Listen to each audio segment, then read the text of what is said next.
Mother Russia.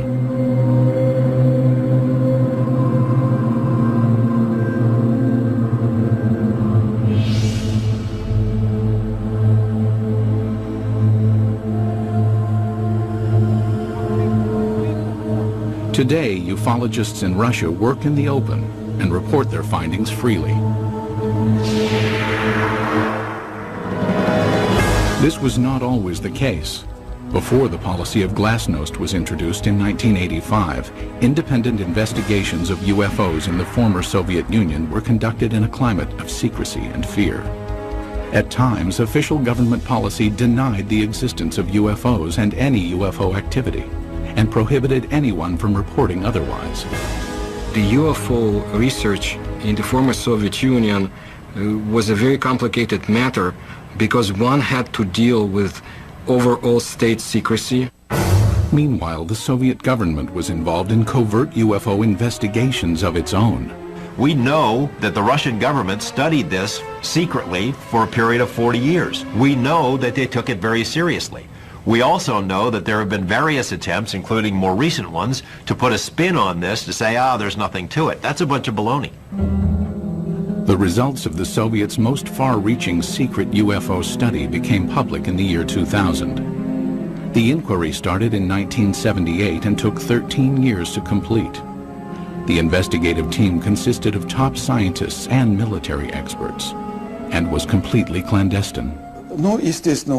Certainly, this collaboration between the Academy of Sciences and the Ministry of Defense was not paraded.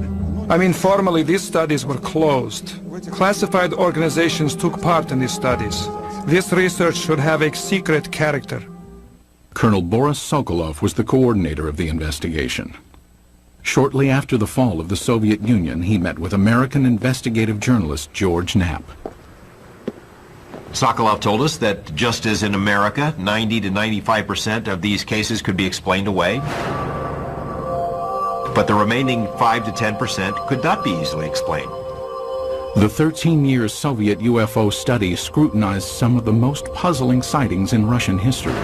In 1968, a cameraman documenting a test of a Soviet jet fighter noticed a huge triangular object in the sky. He focused his camera on the object and caught it on film. In 1977, an unusual aerial display sent tentacles of light streaming down over the town of Petrozavodsk. Some claim the event caused fine holes to be glazed in glass windows and concrete. In 1982, military personnel at an intercontinental ballistic missile base witnessed several brilliantly lit orbs overhead. Seconds later, a warning light indicated a missile had switched to the prepare to launch mode. Had an alleged UFO come close to starting a nuclear attack?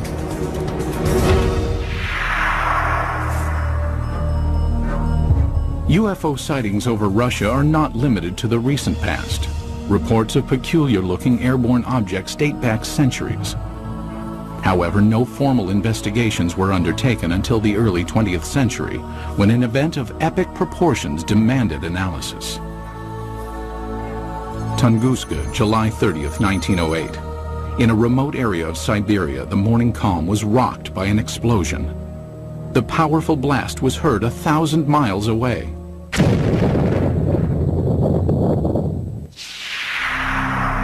There was an enormous firewall blast, something on the order of 15 megatons of equivalent energy, which is roughly 1,000 times that of the Hiroshima blast at the end of the Second World War. This was an extraordinary event. Because of the remoteness of the Tunguska region, it was almost 20 years before any government researchers visited the site. The first expedition to reach Tunguska was headed by Russian mineralogist Leonid Kulik. When the initial expedition got to the Tunguska area in 1927, the natives were reluctant to show the scientists into the region because they thought the god Agdi had devastated the area because of the wickedness that was going on, and he had destroyed the trees, killed the animals. Kulik eventually convinced locals to direct him to the blast location. Believing a meteorite had caused the massive explosion, Kulik assumed he would find a crater at the point of the meteorite's impact. To his surprise, there was none. He looked for meteorite samples on the ground because often when an object hits the Earth, it throws up debris, and the debris is recoverable around the edges of the crater. But of course he didn't find that either. What Kulik discovered has stirred UFO debate for decades. At the blast's epicenter was a frozen swamp with an untouched clump of fully grown trees in the middle. Circled around the grove, 10 million dead trees lay in a symmetrical ring, seemingly mowed down by a cosmic scythe. So here we have an enormous blast site with no crater, no fragments or meteorites around the rim of the crater, and this radial pattern of burnt trees knocked down for some 20 miles in all directions. In the years that followed, others traveled to Tunguska to study the unusual occurrence. There might have been fruits obtained by labors of another expedition sent by the head of the Soviet secret police in the late 1940s. But all we know is that such expedition existed. We do not know what has happened to the items and the information it collected. Further baffling ufologists were reports of radiation damage in the Tunguska blast region. There were also some reports of mutations taking place in plant life, and even some humans apparently suffered some gene damage. In 1947, Russian Army Colonel Alexander Kazantsev developed a remarkable theory based on information about the devastating consequences of America's atomic bomb attacks on Japan. He was listening to the report about the nuclear bombardment. The announcer gave a very long and very detailed description of how and in which direction trees, houses had fallen, and so on, how everything was hit. He realized that what had happened in Hiroshima, exactly the same happened at Tunguska, only nearly half a century ago. Kazantsev hypothesized that the nuclear-like devastation seen at Tunguska must have been caused by the crash of a nuclear-powered alien spacecraft. But the scientific community rebuffs the UFO theory. Scientists claim the Tunguska explosion was caused by a rare but explainable natural event. They believe an asteroid dropped to just 3 miles above the Earth's surface and then exploded. As the object came in, it was being decelerated and squeezed by atmospheric forces. It blew up with the force of a hydrogen bomb. The shock wave smashed down the forest, knocking trees away from the blast and resulting in a pattern away from ground zero. But how would an asteroid explosion explain the reports of radiation damage in the Tunguska area? Scientists say it can be attributed to the sheer magnitude of the explosion. As we mentioned before, the blast itself was 1,000 times greater than the Hiroshima blast at the end of World War II. The blast would have generated a series of very high-speed charged particles and would have been the cause of some of the mutations in the gene structures of plants and animals. But to this day, scientific explanations do not satisfy many ufologists. I have been several times to the place where the Tunguska body fell. I intentionally call it body, not meteorite. I mean, the catastrophe of an asteroid, of a comet, or of any other natural body cannot lead to such consequences. A number of expeditions found things that they couldn't explain. There are some people who were saying that the evidence suggested this was some kind of an alien spaceship.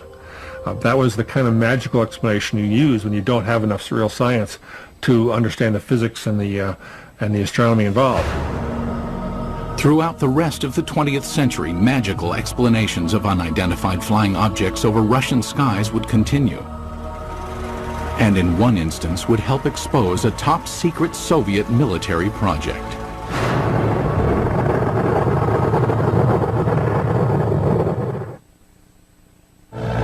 It was 1948.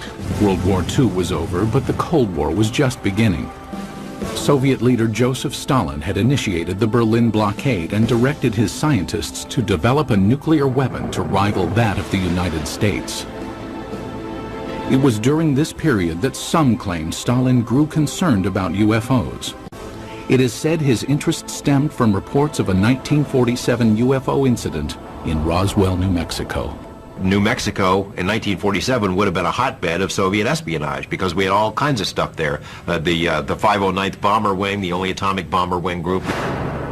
Purportedly, Stalin ordered Sergei Korolev, the founder of the Russian space program, to analyze information about the supposed Roswell crash and report his findings. Mr. Korolev came up with an answer. Yes, UFOs exist. No, they present no immediate threat. And after evaluating the information, all that the Russians had acquired on Roswell and on UFOs, Korolev concluded UFOs are real. They appear to be intelligently controlled. That's what he told Stalin, and Stalin in turn said, that's what my other people have concluded as well. While concrete proof of the conversation does not exist, several Soviet scientific agencies did begin investigating UFOs in the ensuing years. Stalin, after getting this information about Roswell and UFOs in general, did the same thing basically that the American government had been doing. He condemns UFOs in public and then conducts secret tests behind the scenes.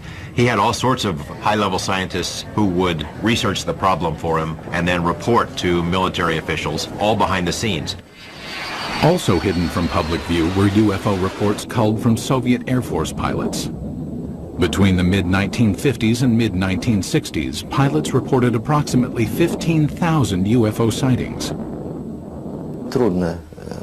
It is very difficult to find a pilot who has been flying for many years and has never seen a UFO.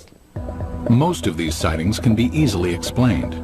In an era of superpower distrust, flights of American spy planes and spy balloons were common over Soviet skies. But investigative journalist George Knapp, who has viewed portions of the Soviet UFO files, found some of the pilot sightings perplexing. There were 40 instances where Russian warplanes were sent after UFOs.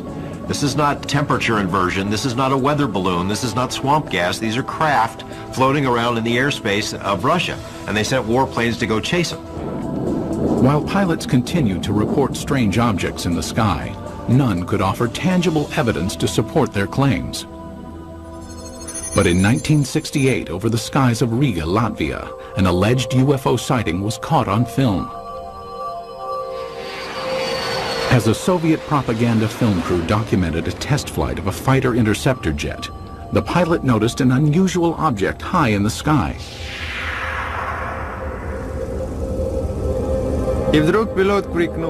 And suddenly the pilot shouted, "Look, film it!" We looked and saw a triangle at a tremendous height. Fighter planes scrambled to investigate, but the object quickly disappeared behind a cloud and was never seen again. It was later estimated that the craft was hovering approximately 7 miles above the ground. The film was sent to the Kremlin, where it remained locked from public view for years. They really took it seriously. I say seriously because the film was taken away. It was declared completely secret. Outsiders have only recently seen the confiscated film. While some maintain the film is conclusive evidence of a UFO, skeptics argue the vehicle was most likely a French-made high-altitude research balloon. As secrecy enveloped all government discussions of UFO issues, an underground army of Soviet ufologists began to form in the USSR. They kept their studies concealed. Russians who study UFOs in this period report that they had a very serious feeling of threat from the Soviet government, that they were doing something which the Soviet government disapproved of. The leader of civilian UFO research was Felix Ziegel, the man considered the father of Soviet ufology. Felix Ziegel was a Soviet scientist. He was a doctor of mathematics and astronomy at the Moscow Aviation Institute. He made it his job to find out why are the strange objects or in the skies of his country. Ziegel challenged the Soviet system by conducting paranormal lectures, organizing independent UFO investigations, and urging Soviet citizens to report any and all sightings. His efforts were not without risk. We cannot say, of course, that people would be put in jail for it, but still Ziegel suffered. He was harassed both in his place of work, at the Institute of Aviation, and he was harassed by the state government authorities. Siegel and his investigators spread information about UFO sightings through an underground press network. Samizdat, private publications used to disseminate information, were strictly forbidden by the Kremlin. In his time, brochures were printed in a samizdat way. They were collections of observations and letters, typed in 5 to 10 copies. All materials were typed with the use of carbon paper.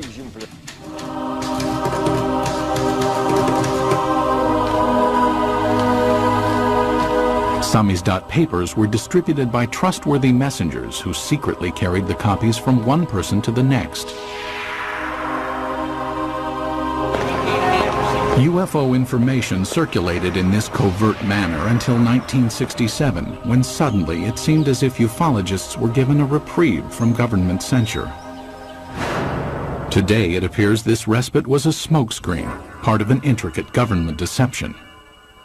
The complex ruse began in 1967 when citizens reported multiple sightings of crescent-shaped UFOs over the skies of the Ukraine and the lower Volga Valley.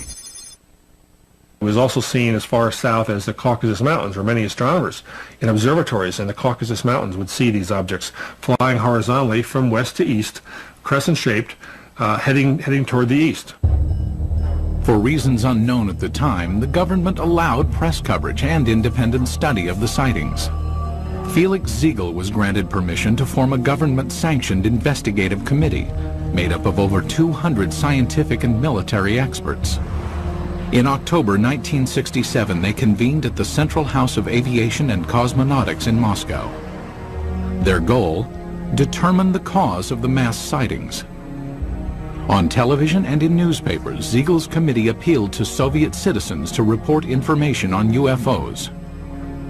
For the first time in Soviet history, UFOs seemed to be an open topic. It was like a breath of fresh air. Freedom of discussion about a forbidden subject was permitted to the Soviet citizens. And this was something unheard of. And alas, it did not last long. Within a few months of Siegel's televised appeal, the steel jaws of Soviet censorship clamped down. Reporting of UFOs was once again off limits. The subject was dropped from the controlled media, and Siegel's committee was ordered to disband. The committee was to encourage people to report. As soon as the reports began to gather, somebody in Moscow quashed the activity, canceled the committee, canceled publication of further works, and put a lid on it. Cries of a Kremlin whitewash were immediately sounded. Why the cover-up takes place, I don't know. Is there a cover-up? There's no question about it. But what they were covering up is the question. UFO buffs believe they were covering up alien visitations. I think the evidence is clear they were covering up descriptions of their own secret military aircraft and missile activities and satellite activities.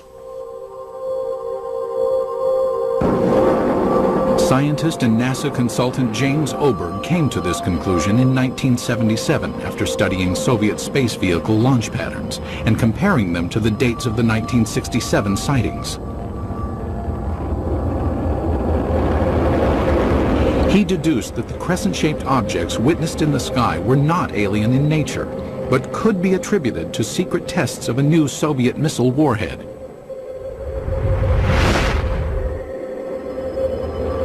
People in the area saw the rockets, especially at night, saw the streamers, the contrails in the sky, even heard the rockets. They were told by the government that there was nothing there, that it was not anything ours.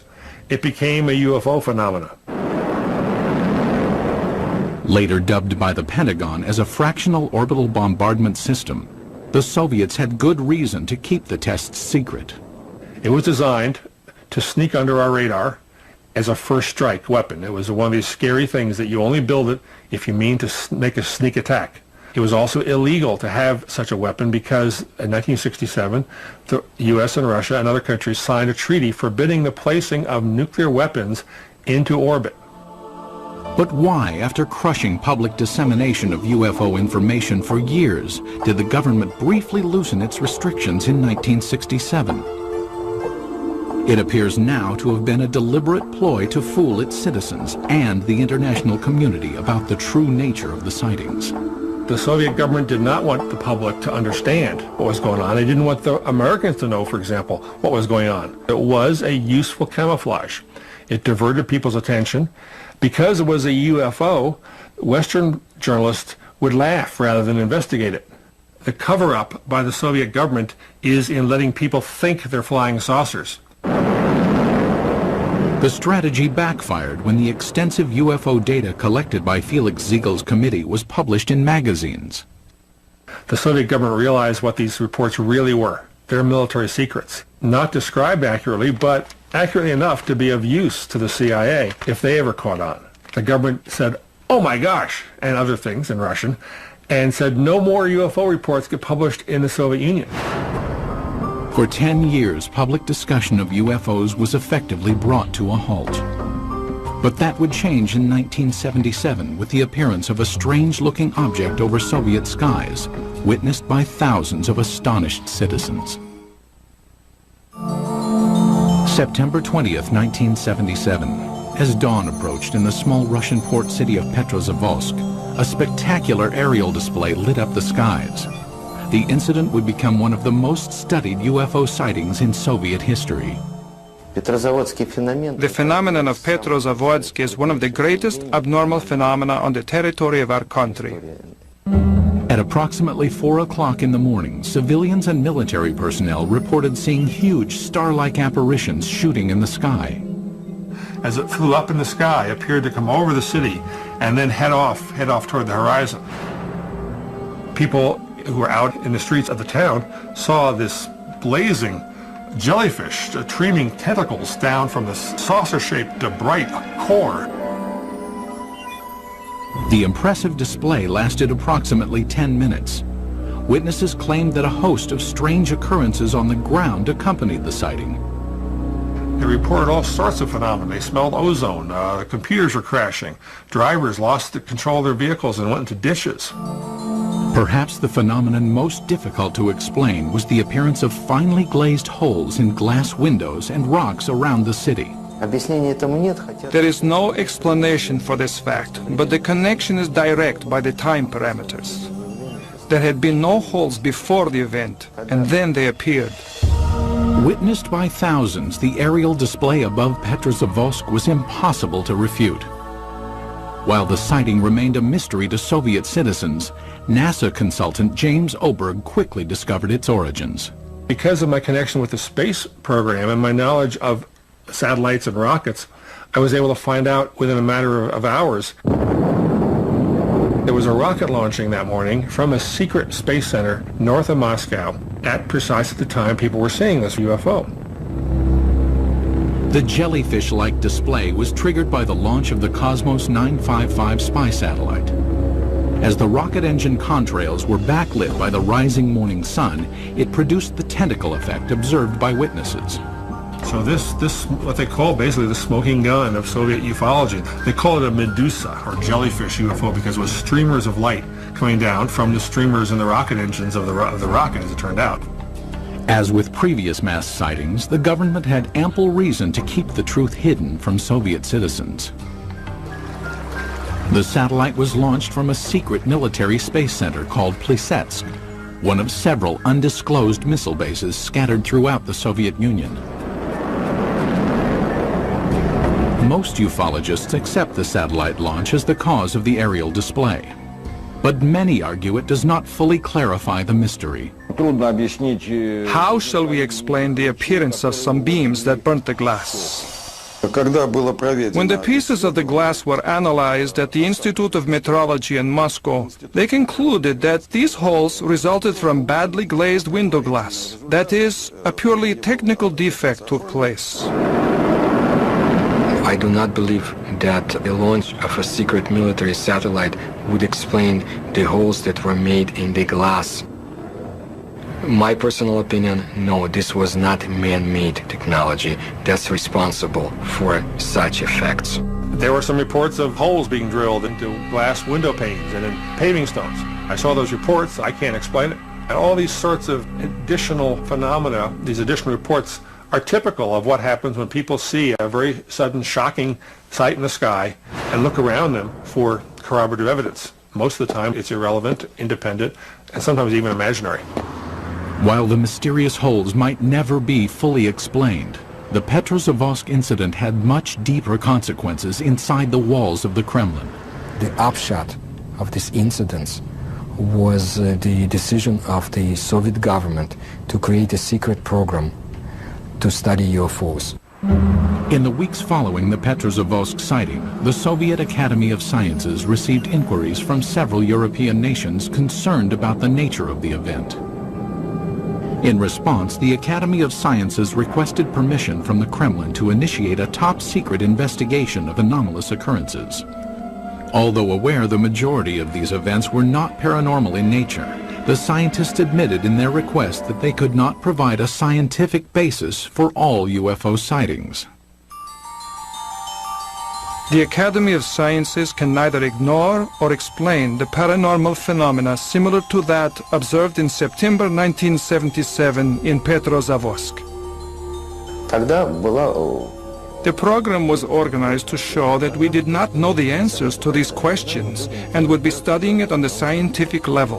That was the way the official scientific program for studying abnormal phenomena and extraterrestrial flying objects started its work in the Soviet Union. In 1978, the investigation that later became known as Institute 22 was formally started. The study lasted 13 years and was completely concealed from public view. But why did the Soviet government spend time and money to investigate a phenomenon it already knew the origins of? There's really no surprise that the Soviet military, even if they understood the nature of most of these reports, would still investigate them. The Soviets traditionally spied on themselves as severely as they spied on the West. If they already knew that these are missile tests, why do they have to have a nationwide study behind the scenes? I mean, it's not like the results of the study were ever going to be published anywhere. It was a secret. So it makes no sense. While the rationale for the beginnings of the study is still debated, there is no doubt the scope of the investigation was far-reaching. The Institute 22 inquiry was conducted jointly between the Soviet Academy of Sciences and the Ministry of Defense. It was very useful for the Academy of Sciences to collaborate and to carry out studies together with the Ministry of Defense, because naturally it was much easier for the Ministry of Defense to get the information we had no access to. The armed forces were ordered to study what, if any, influence possible UFOs might have on the proper functioning of technical military equipment. In addition, hundreds of thousands of sailors, soldiers, and pilots were recruited to watch for and report on UFOs. No one was told why the reports were being taken. The Ministry of Defense has an enormous observance potential. First, military units are located all over the country. Second, unlike civil organizations, an order from the Minister of Defense is sufficient for making a potential viewer of each military man, and this was done. Every single unit in the vast Soviet military empire had to comply with this study. That is, any UFO, any anomalous object, any ball of light, any strange thing in the sky whatsoever had to be fully investigated. Scientists were directed to investigate the physical nature of alleged paranormal phenomena. The data collected by the military and scientists was analyzed in a lab located in a nondescript building in a suburb of Moscow. The personnel of the laboratory were not numerous. Not more than 10 people, and this number was never exceeded.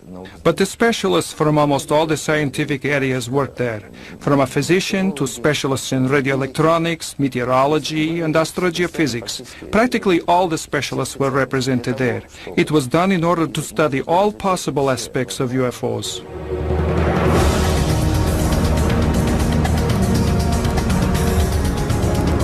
6 years into the study, Institute 22 would be called on to scrutinize an incident of global consequence, when a suspected UFO incident placed the world on the brink of nuclear war.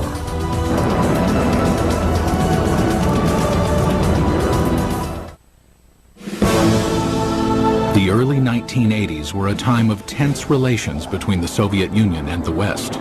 The era of détente had ended, and the Russian landscape was studded with intercontinental ballistic missile silos. Each contained nuclear weapons aimed westward. It was at one of these silos that a reported UFO incident caused a nuclear scare. Today, this ICBM silo in the Ukraine is deserted, dismantled in compliance with a nuclear arms reduction treaty between the US and USSR. But at this silo in 1982, something went terribly wrong.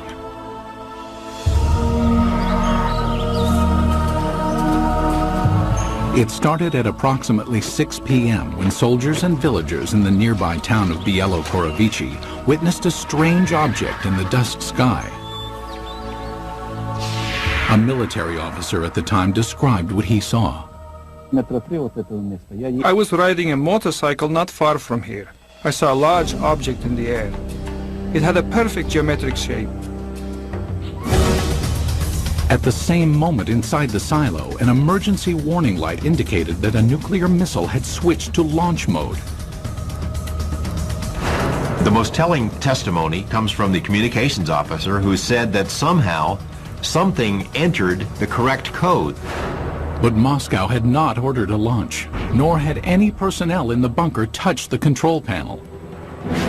For 15 agonizing seconds, technicians frantically scrambled to stop the launch. Then, without explanation, the launch sequence was aborted. They were ready for launch.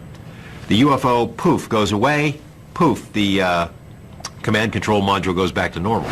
Had a UFO somehow interfered with the launch controls of a nuclear missile? A team of investigators from Institute 22, the secret state-sponsored UFO research team, was immediately ordered to the missile base. They established within a very short period, literally half a day, that a military training exercise took place at a nearby aerial ground.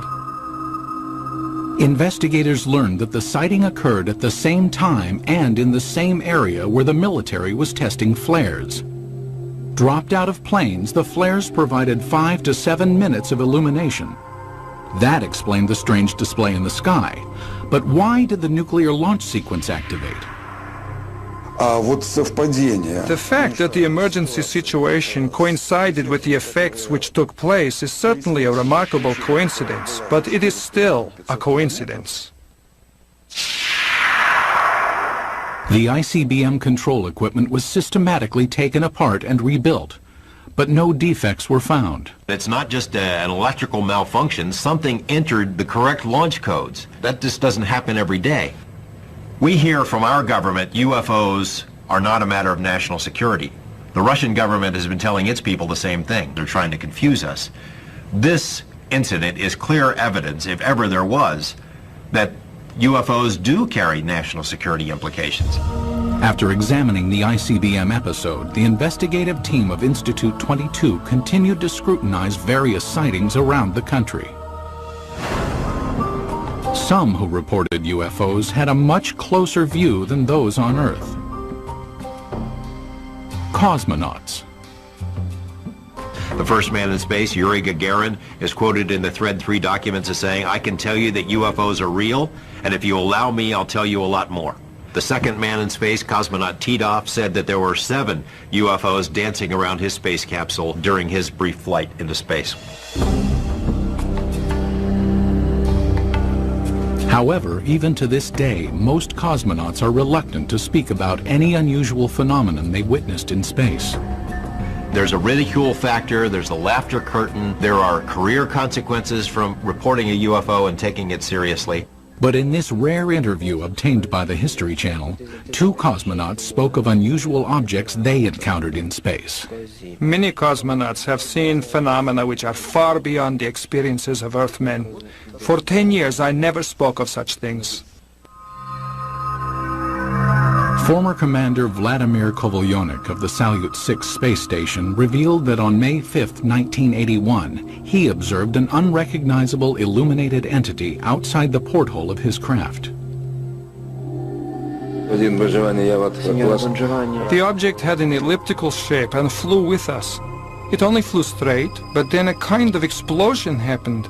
It produced a golden light, very beautiful to watch. A second explosion followed, and 2 spheres appeared. As we entered the darkness of Earth's shadow, I could no longer see them.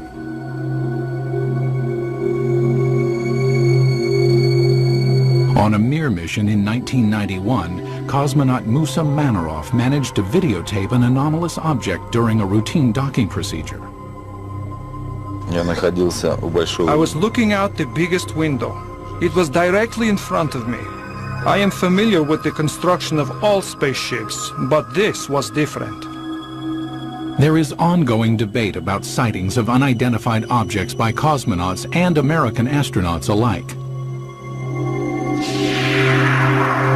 Skeptics insist there is enough debris left in orbit to constitute a plethora of unusual sightings.